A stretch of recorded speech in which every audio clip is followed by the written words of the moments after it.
I will call our main speaker first, Dr. Paul Whelton. Welcome to the stage, and he's going to talk on a different subject, the primary prevention of ischemic and hemorrhagic stroke. I think it's going to be very interesting because the role of high BP and antihypertensive therapy. All of us knew many, many years back that even before we could prove that hypertension gave you myocardial infarction, we all knew that hypertension did give you stroke. That was clear. In fact, the US president, I think it was Roosevelt, and the commander general said that this struck him like a lightning, like a bolt of lightning or bolt of thunder from the sky, and his blood pressure was not controlled because they thought high blood pressure was something that was needed for perfusion. However, we have now realized that high blood pressure needs to be treated. And welcome to the stage, Professor Dr. Paul Whelton. Thank you. Thank you.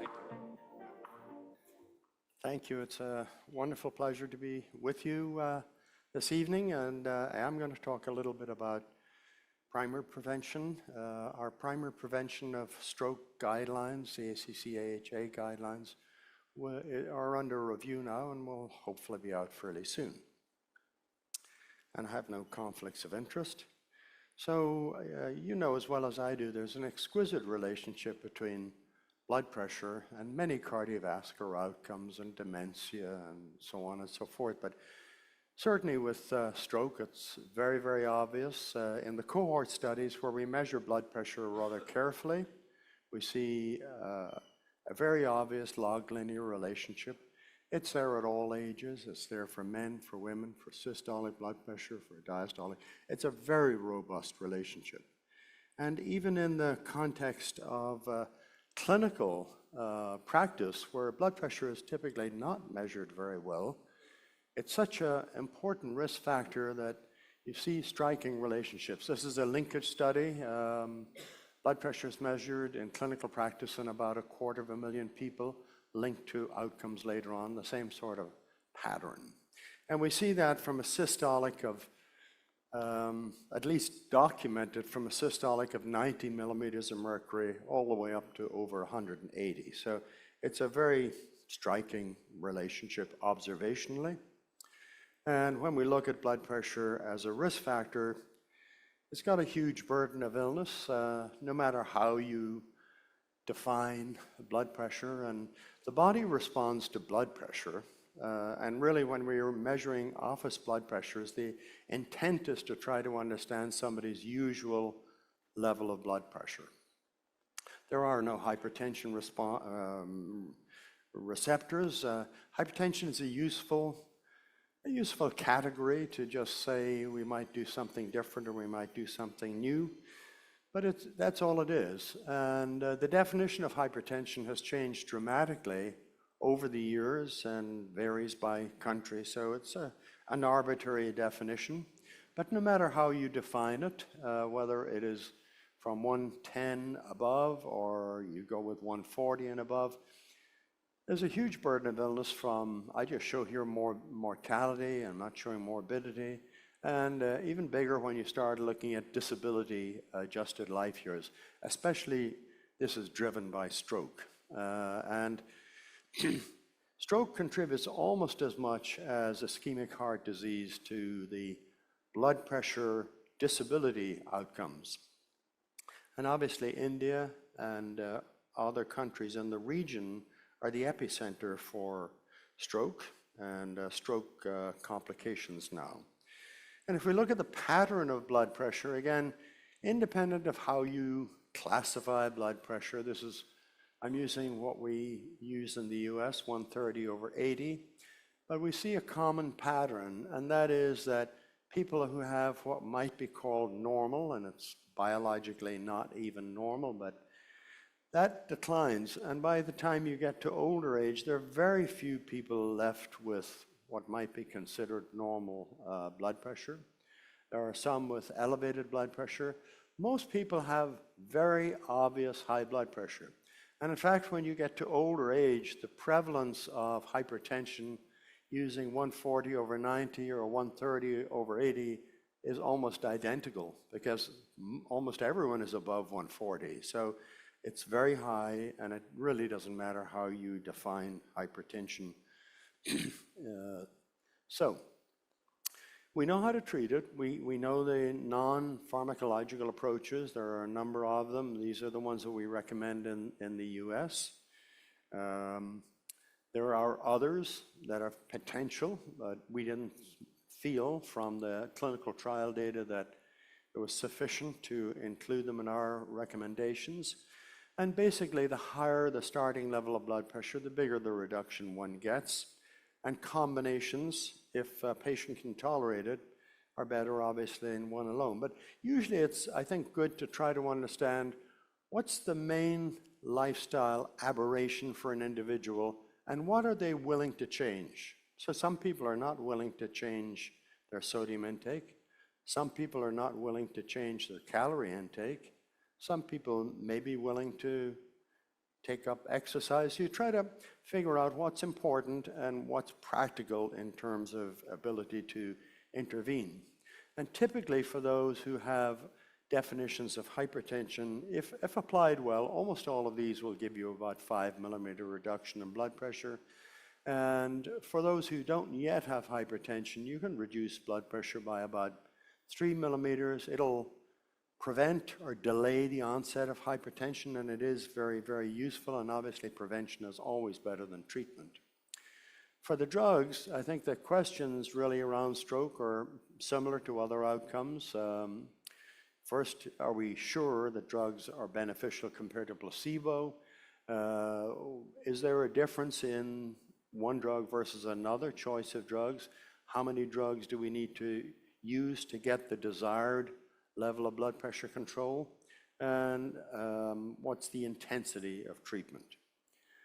So we've known for years that compared to placebo, antihypertensive agents are very, very effective. This is one of the early placebo-controlled studies, SHEP, done with people with isolated systolic hypertension. It was chlorthalidone, actually with atenolol, which will change blood pressure, but we now know is not effective in preventing cardiovascular events. And we don't recommend beta blockers as first-step therapy for blood pressure unless there's a compelling reason to use them for some other purpose. But clearly, in these early days, these simple approaches, very effective, and you can see progressive widening here over years of follow-up, and a very big reduction in the relative risk, almost a 40% reduction. And that's because you have a lot of people with really high, poorly controlled blood pressure in this era. As we fast forward to today, we tend to have less of those people around, and our trials now, and I'm showing here a relatively recent meta-analysis with a lot of randomized controlled trials comparing the effect of interventions of antihypertensive drug treatment per se. We still get very big benefit, but it's not as dramatic as before because the people being included in the trials are not quite as hypertensive as they were before, but about a 30% reduction, very clear, tight confidence intervals. So no question, the first question can be answered positively. And when we look at these meta-analysis, all of the people coming into these trials are at high risk. I mean, they're event-based trials, so you only try to enroll people who are potentially likely to have an event over the period of follow-up. So with that in mind, in these meta-analysis, those who have pre-existing cardiovascular disease and those who haven't had cardiovascular disease but are at high risk, they don't really have any major difference in the relative reduction in risk.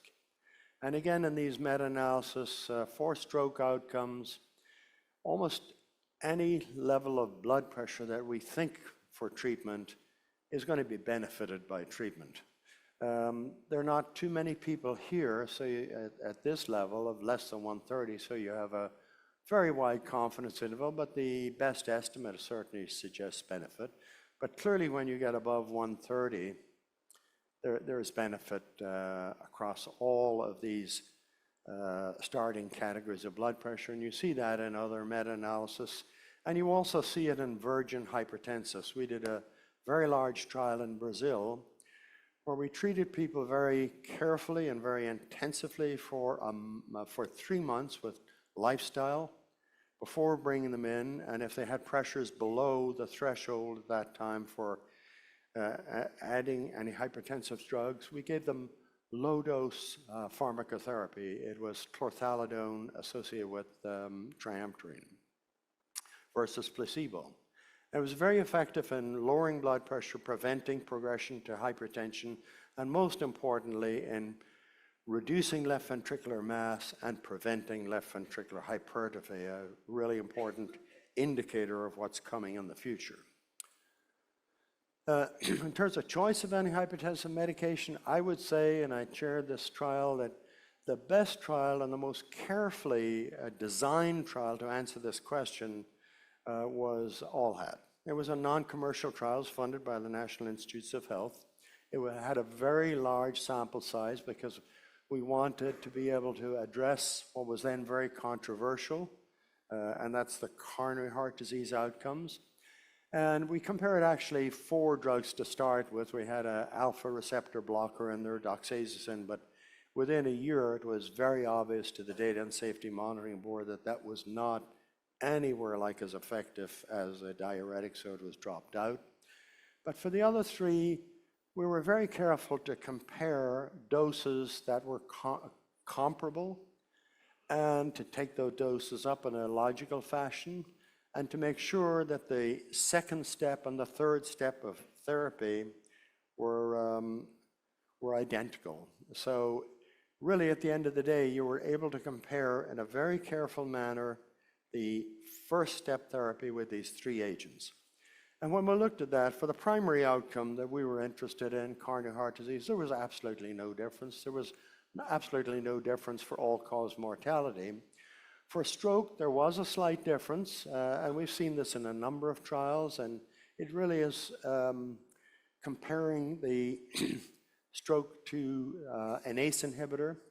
And this was a superiority trial. The question was, were these agents, which at the time were newer, lisinopril as a representative of the ACEs and amlodipine as a representative of the CCBs, that at that time the 2 most commonly used agents in those classes, were they definitively better than long-acting diuretics, which is what we had been using in many of our trials and very well proven to be effective. And what we found is there was a slight, significant, but only a slight difference in chlorthalidone versus ACE inhibitor. The ACE was slightly inferior to diuretic for prevention of stroke, and we see that in a number of trials. The big difference, of course, was heart failure, which is not the topic tonight, but obviously in this trial and many others, a huge difference between long-acting diuretics and CCBs, and to a lesser extent, long-acting diuretics and ACE inhibitors. When you look at beta blockers, and there are a number of meta-analyses that have done that, including trials that are not quite as carefully designed, they stand out like a sore thumb. And there are many meta-analyses that have shown that beta blockers, as we have used them, have not been particularly effective for preventing stroke. Now, there are lots of arguments that maybe the more recent beta blockers are better, and there's a lot of theories, and here's the biological reasons, but there's no data. There are no clinical trial data that would document that newer beta blockers are somehow as good as the other classes of agents that are recommended. So in the US, we are, and like most countries, we are very clear in saying, if you want to start therapy, you probably start with a combination, and it's going to be ACE-ARB, CCB, or diuretic. We have a favorite of diuretic, and we say beta blockers should not be in the initial therapy unless there's some other compelling reason for the use of beta blockers. This is another meta-analysis, and I think it's a nice one, and it is representative of many meta-analyses. Here you'll see the drug on the top, diuretics, ACE inhibitor, beta blockers, and ARB, and CCBs down here. And then you see the particular outcomes along the y-axis. And green is better, red is worse, and yellow is the same. And when you look at the pattern here, the one class of agents where you don't see any red is diuretics. And every time we do a meta-analysis, and in fact for our past guidelines, we had an external review group that we gave them the questions, they did the meta-analysis. It was very carefully walled so that there wouldn't be bias. And they came back to us and they said, look, there are 4 classes that are good here, the diuretics are the best. And we said, thank you. Actually, we're going to keep it simple because blood pressure reduction is the key factor, even though we recognize there are drug-specific effects. But diuretics clearly probably best in class. CCBs are very good for prevention of stroke, but obviously not good in the same age range because heart failure is quite common in the age range where stroke is occurring. And certainly beta blockers wouldn't pass the test. So that being said, of course, we generally need to use more than one drug anyway, and I show the data here from ALLHAT. When we did it, the goal was less than 140/90, and we controlled a little under 30% with a single agent, a little over half with 2, and we frequently needed 3 and 4 drugs. So the average number of drugs needed in the trials that have looked at less than 140/90 has been about 2. And for the more recent trials that have been targeting much lower pressures, less than 120, the average number has been about 3. And their combinations are better than single agents used in step care, although step care can be very effective. And one has to bear in mind what's the cost of the combination versus giving the 2 agents separately, and what's the dosage in the combination.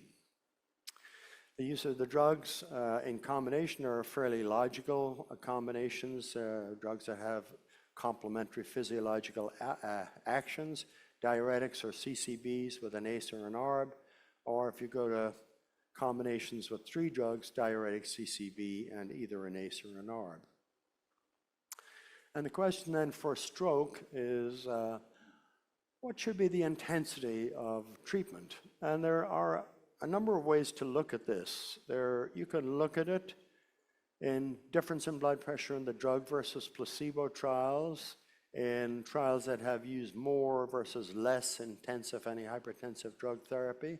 The best way to look at it would be comparison of groups that have been randomized to different targets of blood pressure. And when you look at meta-analysis, because we get these individual trials, but then we want to try to pool them to get a little more power. There are 3 approaches. There's the old standard of group comparison meta-analysis. It's good, but it has a number of limitations. Individual participant data meta-analysis are less common, but they're very nice because they allow you to do a lot of adjusting for confounding. And network meta-analysis are very nice because they give you tremendous statistical power. I'm showing here a recent network meta-analysis for stroke outcomes by achieved level of blood pressure, including all three of these types of trials. And you can see there's a pattern here, as we see for all cardiovascular events, that lower seems to be better.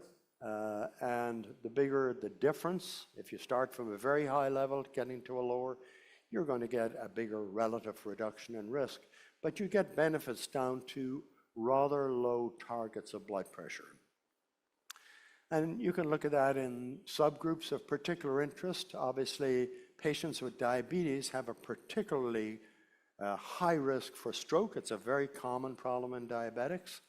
And again, you see the same sort of pattern in network meta-analysis in diabetics for prevention of stroke.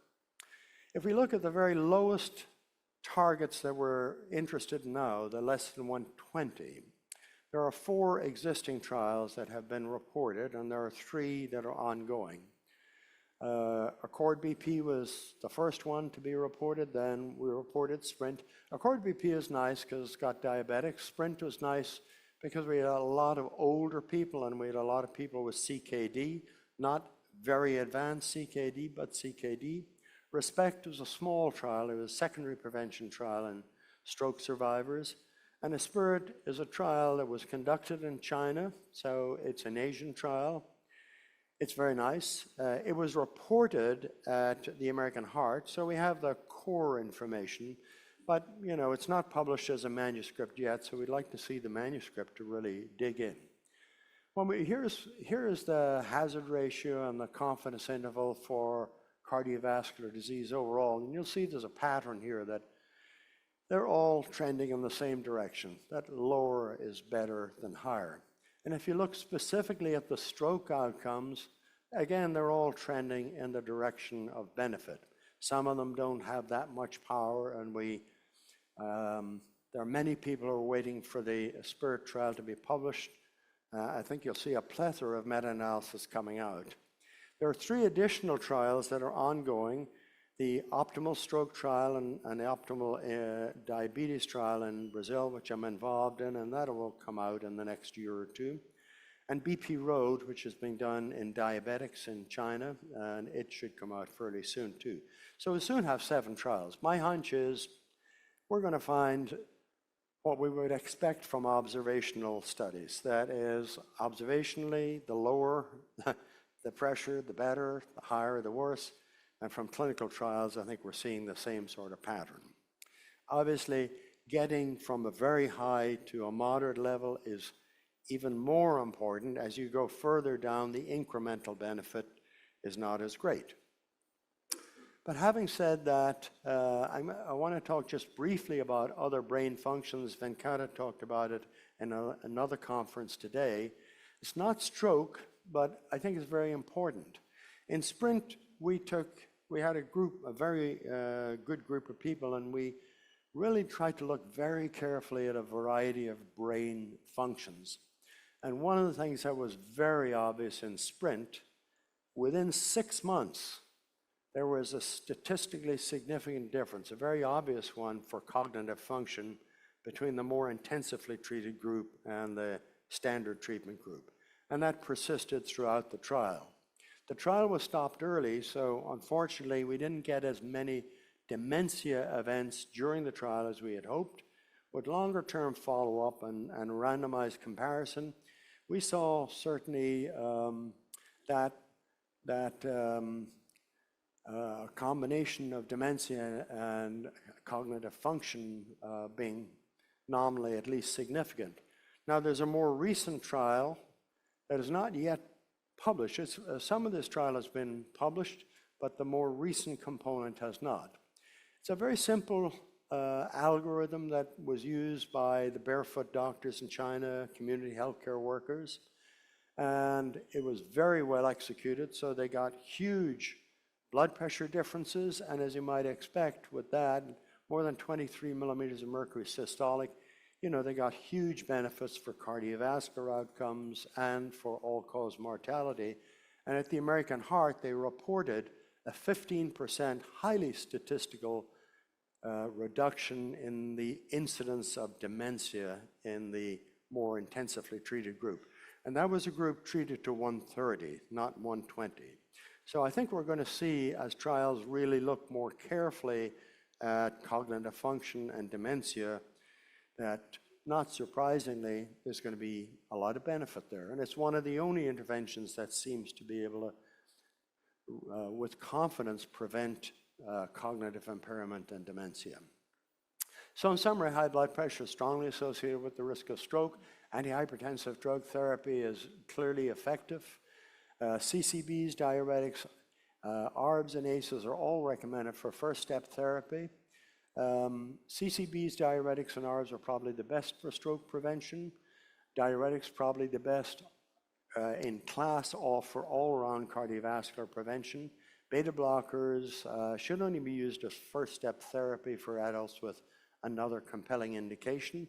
And anyway, most of the adults that are going to be treated with high blood pressure are going to require more than one drug, unless they start with a pressure very close to the cut point for the definition of hypertension. Randomized controlled trials and randomized controlled trials meta-analysis strongly suggest that lower is better than higher blood pressure targets for prevention of cardiovascular disease, including stroke. I didn't have time to go into this, but it can be achieved quite easily. I keep my own blood pressure under 120/70 with just 2 drugs. It's been very simple, no side effects. Side effect reports from these trials have been really quite modest. You use more drugs, so you see a little more electrolyte abnormality. There's a slight decrement on average, whether it's in non-CKD patients or CKD patients, on average about 2 to 3 mils per minute per 1.73 meters squared. Now, whether that is something good for treating the kidney in the long term or something bad, we don't know, but it seems probably to represent a hemodynamic effect, because when you stop the treatment in many of these trials, the GFR goes back to where it was.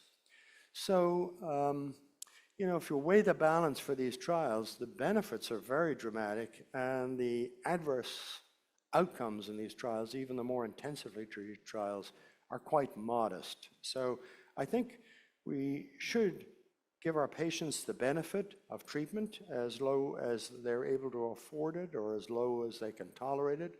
Most people will tolerate it very, very well. And clearly that seems to be where we need to go for stroke prevention. Thank you very much for inviting me to be here tonight.